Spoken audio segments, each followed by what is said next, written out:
نحمد الله العظيم ونصلي ونسلم على الرسول الكريم. قال الله تعالى في كلامه القديم والفرقان الحميد: أعوذ بالله من الشيطان الرجيم. بسم الله الرحمن الرحيم.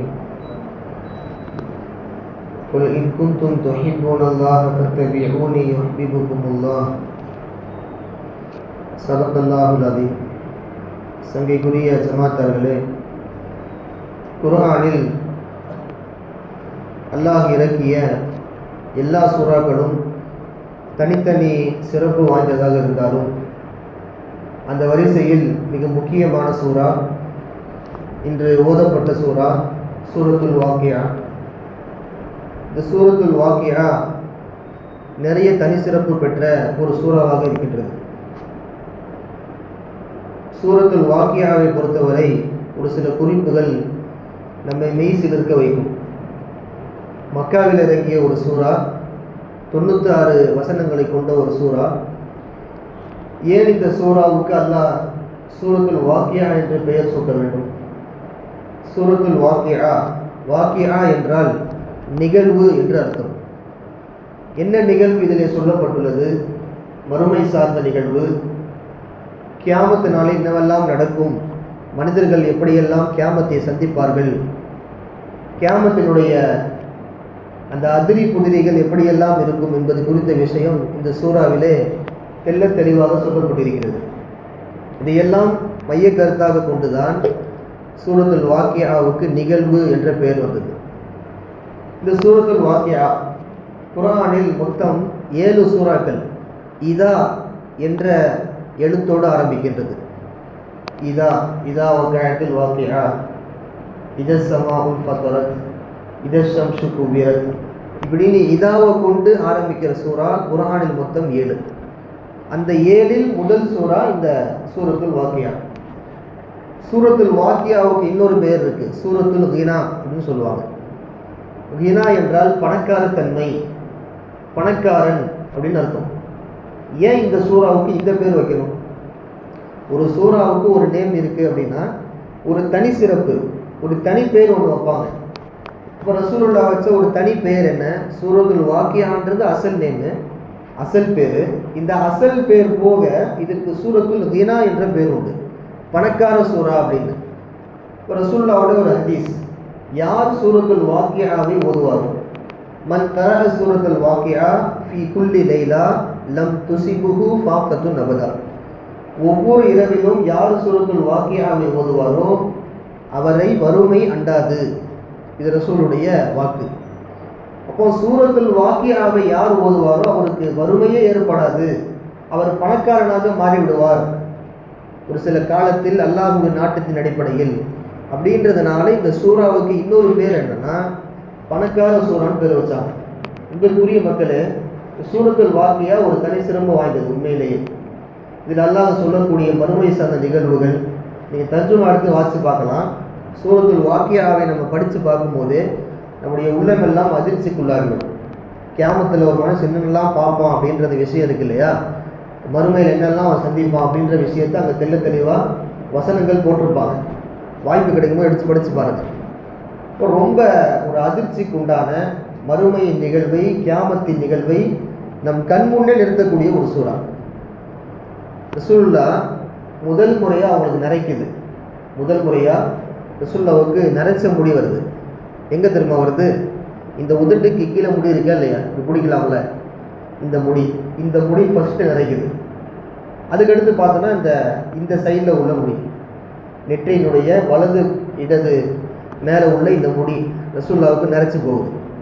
இப்படி நரைச்சி போனவுடனே சஹாபாக்கள் ரசூலுல்லாஹ்வை புதுசாக பார்க்குறாங்க. யார் ரசூலுல்லாஹ், உங்கள் முடி நரைச்சி போகுது, இந்த நரைச்சதுக்கான காரணம் என்ன அப்படின்னு கேட்குறாங்க. இப்போ நம்மளில் பல பேருக்கு முடி நரைக்கிறது உண்டு. சில பேருக்கு வயசு ஆயிடுச்சுன்னா நரைக்கும், அது வேற. சில பேருக்கு வயசு கம்மியாக இருக்குமே நரைக்கும், பார்த்துருப்போம். அப்போ நரைக்கிறதுக்கு ஒரு காரணம் என்ன? பல காரணங்களில் அப்படின்னா அவர் உடலில் சத்து குறைஞ்சிருக்கலாம், இன்னொன்று அவர் மன ரீதியாக பாதிப்படைஞ்சிருக்கலாம், கவலைகள் அதிகமாக இருக்கலாம், வீட்டில் பிரச்சனை, கடன் பிரச்சனை, அலுவலக பிரச்சனை, மன உளைச்சல், இந்த மாதிரி பல காரணங்களை முன்வைத்து ஒருத்தருக்கு முடி நரைச்சிருச்சு அப்படின்னு சொல்லலாம். இந்த மாதிரிலாம் மருத்துவர்கள் சொல்கிறாங்க. அப்போ ரசூலுல்லா கிட்ட வந்து கேட்குறாங்க, யார் ரசூலுல்லா, ஒரு சஹாபி கேட்குறார், உங்கள் முடி நரைச்சிருக்கே, இதுக்கான காரணம் என்ன அப்படின்னு கேட்கும்போது நாமெல்லாம் சொல்கிற பதில் ரசூலுல்லா சொல்லலை. ரசூலுல்லா என்றைக்குமே தனித்துவமானவங்க. அவங்களுக்கு எதனால் முடி நரைச்சிருக்குன்னு பாருங்கள். ஸையபத்தினி ஹூத் வல் வாக்கியா வல் முர்சலாத் வ இதஷம்சு குபிரத் இப்படின்னு சொல்லி ஒரு 5 சூறாவே ரசூலுல்லா சொல்கிறாங்க. இந்த 5 சூறா தான் என்னை நரைக்க செய்து விட்டது. ஏன் 5 சூறா நரைக்க செய்யணும் ரசூலுல்லாவை? சூரத்துல் ஹூதை நீங்கள் எடுத்து படித்து பாருங்கள். கியாமத்து நாள் நிகழ்வு அல்லாஹ் போட்டிருப்பாங்கல்ல. சூரத்துல் வாக்கியாவிலையும் அதே தான். சூரா முர்சலாத் அதுவும் அதே தான். அதே போல் சூரா வந்து இதஷம்சு குபீரா சூறா இருக்கா இல்லையா, இது எல்லாமே கியாமத்து நாளை பற்றின சூறா. அப்போ ரசூலுல்லா இதனுடைய அர்த்தத்தை புரிந்து கவலைப்பட்டு போய் கியாமத்து நாள் என்னுடைய உம்மத்து எப்படி கஷ்டப்படுமோ அப்படின்னு அவங்க பயந்து போய் அதனால் நரைச்சதுன்னு சொல்கிறாங்க ரசூலுல்லா. அப்போ தனிப்பட்ட கவலை, தனிப்பட்ட மன உளைச்சல் அப்படி அல்ல. அல்லாஹ் இறக்கின இந்த சூறாவில் கியாமத்தின் செய்திகள் கூறப்பட்டுள்ளது, மறுமையின் செய்திகள் கூறப்பட்டுள்ளது. இதெல்லாம் என்னுடைய உம்மத் எப்படி சந்திக்க போகுதோ, மனிதர்களாகிய இவர்கள் எப்படி சந்திக்க போகிறாங்களோ அப்படின்ற பயத்தில் ரசூலுல்லா கவலைப்பட்டு அவங்க முடி நரைச்சதுக்கான காரணத்தை சொல்கிறாங்க. அப்போ ரசூலுல்லாவுக்கு முதல்ல முடி நரைச்சது எங்கே? இந்த உதட்டுக்கு கீழே இருக்கக்கூடிய சின்ன முடி, இது புதுசாக வரும். அப்புறம் அதுக்கப்புறம் தலைக்கு வலது இடது புறத்தில் உள்ள இந்த ஓரமுடி. இப்போ சஹாபாக்கள் கேட்ட கேள்விக்கு ரசூலுடைய பதிலை பாருங்கள். நம்மள்கிட்ட வந்து ஒருத்தன் கேட்டால் நம்ம என்ன சொல்லுவோம்? வீட்டு பிரச்சனை அதிகமாக இருக்குது, கடன் அதிகமாக இருக்குது அப்படின்னு தனிப்பட்ட காரணத்தை சொல்லிட்டு இருக்கோம். ஆனால் ரசூலுல்லா மறுமை சார்ந்து அவங்க பேசினாங்க. அதனால் இந்த சூறா இருக்குதே, சூரத்துல் வாக்கியா அப்படின்றது மறுமை சார்ந்த விஷயத்தை உள்ளடக்கிய சூறா. அதே போல் உஸ்மான் ரலியல்லாஹு அன்ஹு அவங்களுடைய ஆட்சி காலம், கலீஃபா. ஃபஸ்ட்டு அபூபக்கர் ரலியல்லாஹு அன்ஹு, அப்புறம் உமர், அப்புறம் உஸ்மான், இப்படி 3 கேட்டகரியாக வருது. உஸ்மான் ரலியல்லாஹு அன்ஹு அவங்களுடைய அந்த கிங்டம் அரசாட்சி போயிட்டுருக்கு. இந்த சமயத்தில் இப்னு மஸ்ஊத் ரலியல்லாஹு அன்ஹு அப்படின்ற இந்த சஹாபி மரண தருவாயில் இருக்கிறாங்க, அவங்க உயிர் போக போகுது. அப்போ வந்து உஸ்மான் ரலியல்லாஹு அன்ஹு கேட்குறாங்க, இப்னு மஸ்ஊத், எதனால் நீங்கள் இந்த நிலைமைக்கு தள்ளப்பட்டீங்க, என்ன காரணம் அப்படின்னு கேட்குறாங்க. என்னுடைய பாவங்கள் அப்படின்னு சொல்கிறாங்க. சஹாபாக்கள் பாவங்கள்லாம் செய்ய மாட்டாங்க, ரொம்ப அவங்க செய்கிறது அரிது, ரேர் தான். இப்படி செஞ்சாலும் அவங்க தௌபா செஞ்சு மீண்டுருவாங்க, இவ்வளோ உன்னதமான மக்கள்.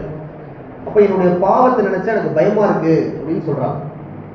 சொல்லிவிட்டு அதுக்கப்புறம், சரி நீங்கள் மவுத்தாகிற மாதிரி தெரிஞ்சு உங்களுடைய கடைசி நேரம் இது, நான் அரசாங்கத்திலேருந்து ஏதாவது காசு பணங்கள் ஏற்பாடு பண்ணி உங்கள் தரட்டுமா உங்களுக்கு அப்படின்னு கேட்குறாங்க. ஏன்னா அவங்க தானே வந்து இப்போ அரசாட்சியில் இருக்கிறாங்க, ஆட்சியில். அப்போ அதனால் அப்படி ஒரு கேள்வி கேட்குறாங்க. நீங்கள் சொன்னீங்க அப்படின்னா நான் அரசாங்கத்திலேருந்து கவர்மெண்ட்லேருந்து காசை வாங்கி உங்களுடைய குடும்பத்துக்கு நான் கொடுப்பேன் அப்படின்னு சொல்கிறாங்க.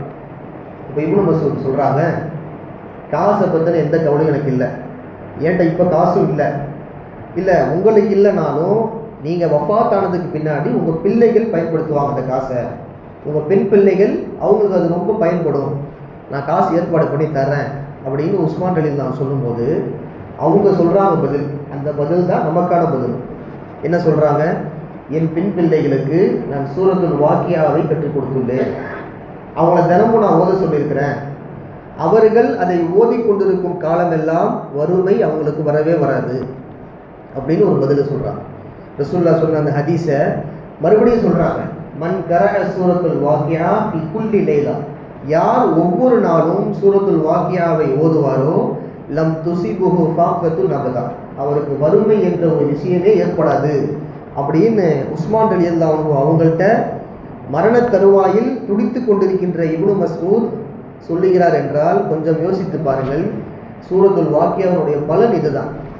இன்றைக்கி பல பேர் குரானே தொடுறதில்லை. அதிலும் குறிப்பாக இந்த மாதிரி முக்கியமான சூறாக்கள் நிறைய இருக்குது. இந்த சூறாவுதுனா இந்த பலன், இந்த சூறாவுதுனா இந்த பெனிஃபிட்டு அப்படின்னு நிறைய சூறாக்கள் குரானுக்குள்ளே இருக்குது.